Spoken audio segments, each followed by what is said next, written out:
Hello YouTube family, Luis El Miluso is coming to you once again. I'm working on my 2004 PT Cruiser GT. It's got the turbo, and so I know that there are some videos that are talking about how to install the Mopar, or in this case I got the BP, the Blackpath Racing blow-off plate. And so I'm going to go ahead and install it. I looked at the instructions and I was just kind of playing with it a little bit. It's off already for ease of the video. And I know that getting to this button, so if you come this way, this sits this way, right? So here's our little diaphragm with the valve. This sits this way, right in the turbo area. Everybody complains about this very last bolt as to, oh my god, it's hard to get to, I can't get to it, and it's just a pain. And so, you know, their videos are talking about, you know, possibly how to get to it. Super easy, super simple. When I put this plate on it, these bolts are a little longer, obviously, to make up for the plate than the ones that came, you know, with the actual valve. I have one here to see, you can see the difference. So this bolt is tiny, and then of course the one that came with the kit is a little bit longer.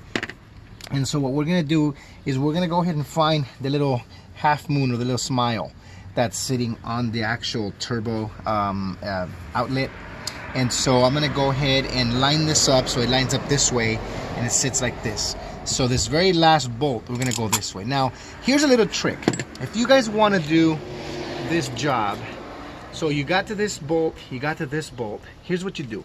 You go to the back and then you just loosen this just a tiny bit. When you loosen this last bolt, you take this one off and you take this one off, and this will spin backwards. So if this is the back of your, if this is the plate, like the actual plate back here, this one right here, okay, this plate, and it's not like the Mopar or the BP turbo plate, but more of the actual housing, this would be the housing. You would loosen that, or actually loosen the back one, get rid of that, and then because this back one is loose, it's going to allow you to spin down like this. When you spin down like that, you have all this room to get to this one bolt. Then you just take off this bolt, you go ahead and use a wrench. So what I'm using today is, all I did is I took off, as you know from my other videos, I have the fit kit. I took off my fit kit, I took off my heat shield there, and then I have this room to work with.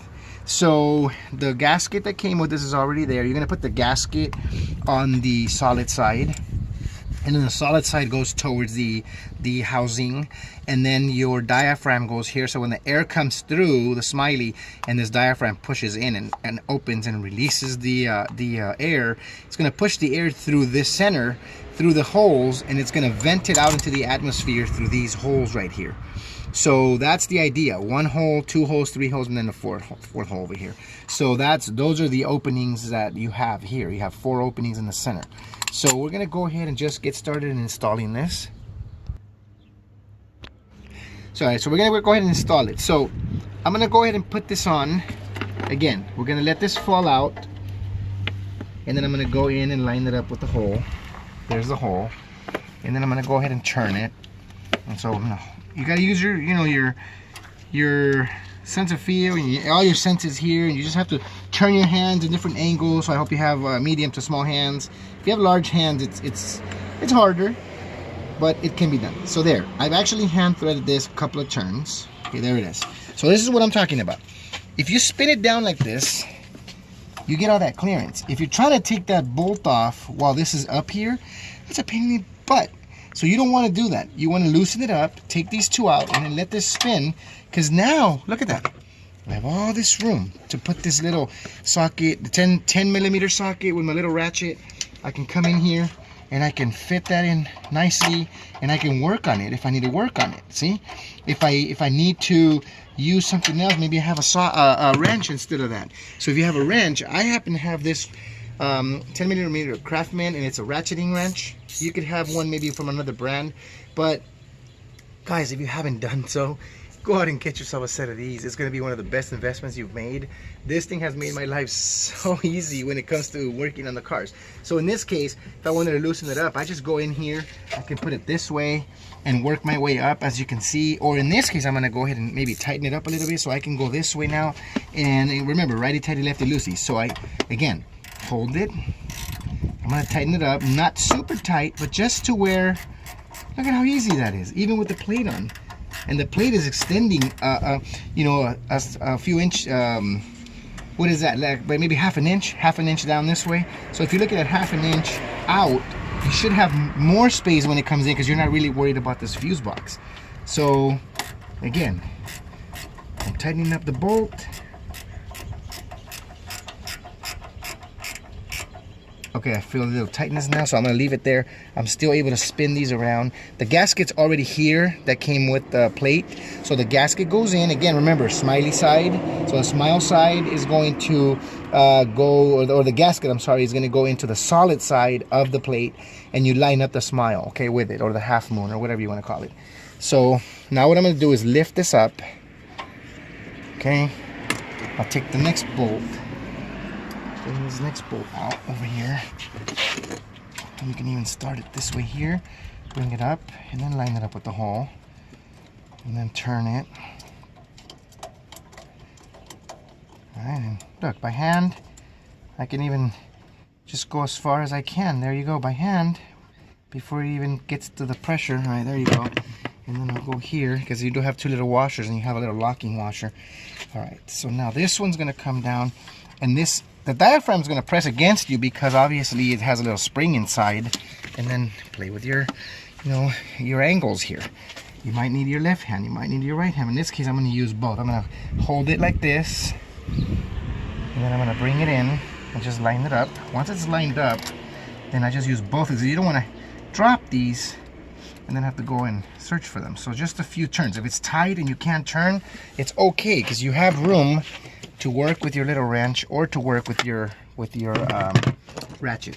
So again, lefty loosey, righty tighty. So I always test those, and then I can go in here, slide this in. I hold with one finger, and I just ratchet with this one.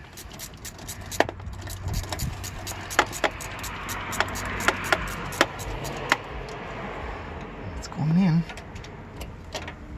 So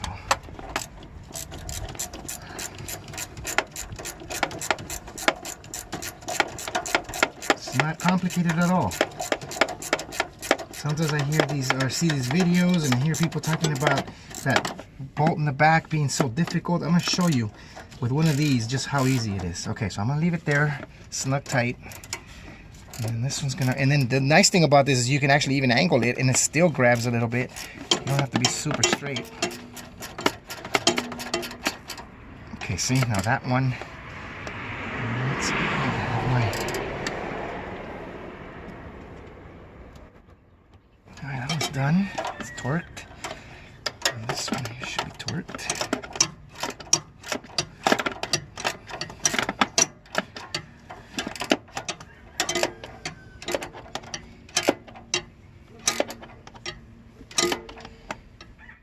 So now, with this one, what I'm going to do is I'm going to put it this way, and I'm going to go underneath. So I will use this hand to help me. So this hand comes here, this hand comes this way, and I'm going to guide this wrench this way. And just put it on this bolt. Okay? So I have this wrench sitting on the bolt now from underneath. Just on a vertical situation there. You have space for it. So all I'm going to do is just come down here. My top finger here is holding this on the button. Not the button, the bolt. So I'll hold it with one finger, and then I'll use my right hand to tighten it. So again, if you have large hands, yes, you're going to have an issue. But it's still doable if you're able to do this, if you can manage to do this. So now I'm tightening it up. Just give it a little more torque. And yes, there's room down here for this. It came off place. I'll just reposition it. Hold it again. There it is.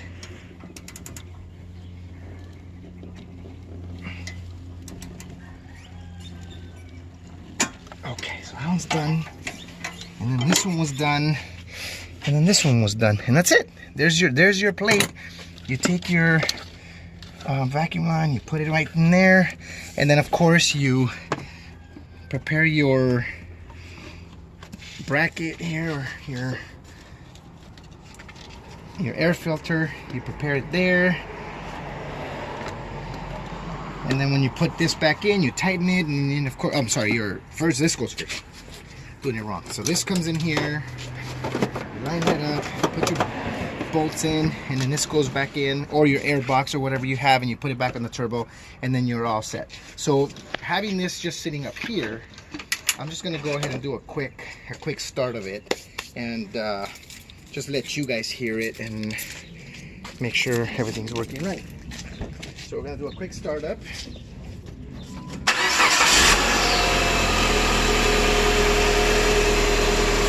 No check engine lights will come on, everything's fine. The only thing different is gonna, instead of recirculating back into the turbo, it's gonna vent it out into the atmosphere. No issues with that. So we're gonna go ahead and just do a quick, and you wanna do this when, if you wear gloves, it's gonna become a little bit hard. So the car was already warmed up earlier. I just let it cool down enough to where I can reach in there and be able to work on it. But if you wanna use gloves, you could, but there's a valve.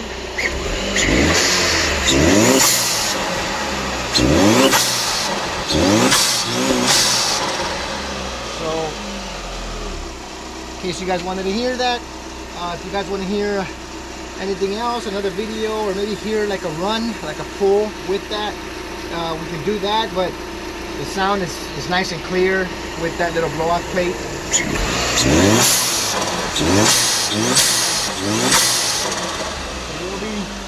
You'll be pretty happy if you like that. It's not exactly a blow-off valve, but it's very cheap. I actually got it on eBay from Blackpath Racing, and I got it for $24.99 plus tax. The shipping was free, so I paid under 28 bucks, and it was there. I know that some of the actual Mopar plates are about 70 bucks, 80 bucks. I've seen one even at $100. So Blackpath Racing, I'll go ahead and post just a little, shout out for you guys too in the description, the link, and hashtag you guys so we can get that set up and done.